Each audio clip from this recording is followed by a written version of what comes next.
پاکستان څنګه او چاته زارۍ شروع کړې؟ ملګرو که تاسو هم غواړئ په پوره جزئیاتو پوه شئ، ویډیو تر اخره وګورئ او زموږ پښتو پلس چینل هم سبسکرایب کړئ. بحران ځپلی پاکستان، شهباز شریف وایي دوی 8 میلیارده ډالرو مرستې ته اړتیا لري. د پاکستان لومړي وزیر شهباز شریف ویلي د تیر کال د مرګونو سیلابونو له امله ځپل شوی هیواد یې د نړیوالو شریکانو په 8 میلیاردو ډالرو مرستې رغېدلی شي.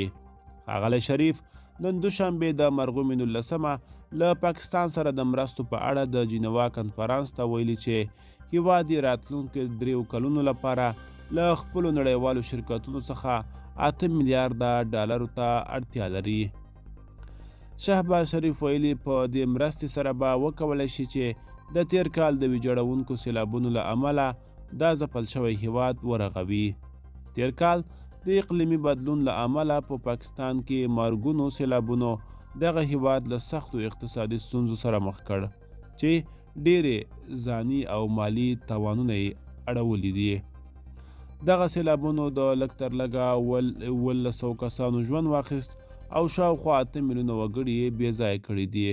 دا په داسې حال کې ده چې په دې وروستیو کې په پاکستان کې د اوړو په ګډون د خوراکي توکو بیې په بېساري توګه لوړې شوي دي.